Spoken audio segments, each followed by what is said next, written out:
समंदर में उतरा पीएम मोदी का काफिला, दुश्मन देशों के खड़े हो गए रोंगटे, दुनिया देखती रह गई। क्या है पीएम मोदी का वो मास्टर प्लान? होने वाला है बहुत तगड़ा खेल। चीन, तुर्की, पाकिस्तान परेशान।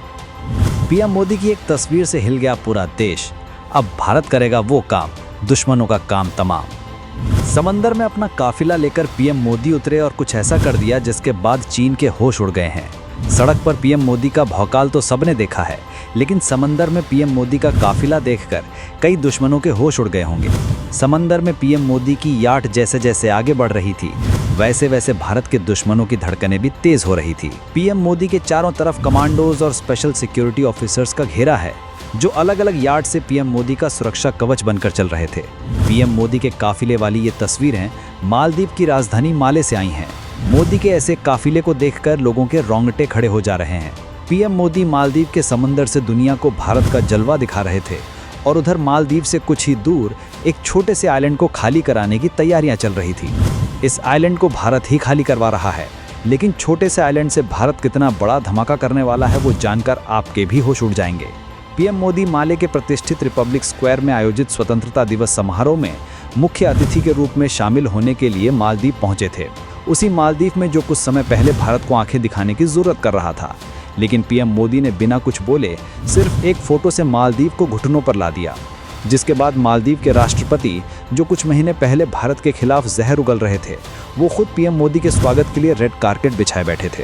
पूरा शहर मोदी की तस्वीरों से पटा हुआ था। पीएम मोदी का तगड़ा स्वागत करके मोइज़ू अपनी गलतियों को सुधार रहे थे। मालदीव के जिस माले में इंडियन आर्मी की मौजूदगी का मुद्दा बनाकर मोहम्मद मोइज़ू ने इंडिया आउट कैंपेन चलाया, वही मोहम्मद मोइज़ू स्वतंत्रता दिवस के मौके पर पीएम मोदी को अपनी ही सेना की परेड दिखा रहे थे।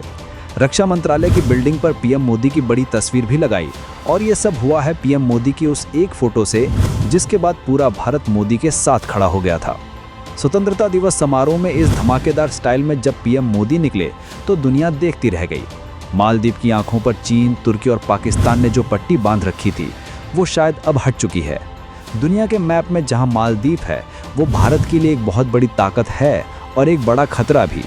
वैसे तो मालदीव सुधरा हुआ नजर आ रहा है, लेकिन अगर उसने फिर से पाकिस्तान और चीन की जुबान बोलनी शुरू की, तो भारत ने भी एक होश उड़ा देने वाला प्लान तैयार कर लिया है। भारत मालदीव के पास अपने लक्षद्वीप में एक बहुत बड़ा कदम उठाने जा रहा है। कई मीडिया रिपोर्ट्स में ये दावा किया गया है कि भारत सरकार लक्षद्वीप के बितरा द्वीप का अधिग्रहण करने की योजना बना रही है। लक्षद्वीप 36 द्वीपों से बना एक द्वीप समूह है, जिनमें से केवल 10 पर ही लोग रहते हैं।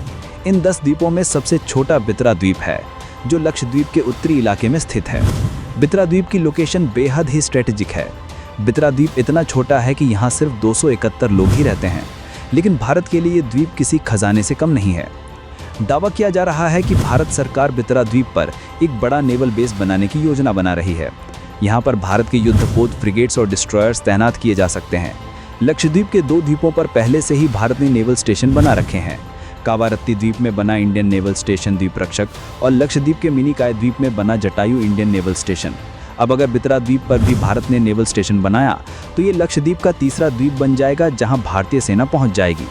अरब सागर में जहां ये द्वीप मौजूद है, उस रास्ते से बड़ी मात्रा में तेल और गैस की सप्लाई होती है। इस द्वीप के जरिए भारत अपने दुश्मनों यानी चीन, पाकिस्तान, तुर्की सभी पर नजर रख सकता है। जरूरत पड़ने पर इन देशों पर नकेल भी कसी जा सकती है। मालदीव में मोइज़ू की सरकार आने के बाद से ही चीन, पाकिस्तान और तुर्की का दखल बहुत बढ़ गया है। मोइज़ू के साथ उसके देश की भी हालत खराब है। ऐसे में मोइज़ू अभी तो भारत के आगे हाथ जोड़ रहा है, लेकिन वो कब पलट जाए कुछ कह नहीं सकते। ऐसे में बितरा द्वीप भारतीय सेना के लिए बहुत ज़रूरी हो जाता है, जिसके बाद भारत के दुश्मनों का वहीं से तगड़ा इलाज हो जाएगा। वैसे दोस्तों, पीएम मोदी के इस भौकाली काफिले को लेकर आप क्या कहेंगे, कमेंट में बताइए।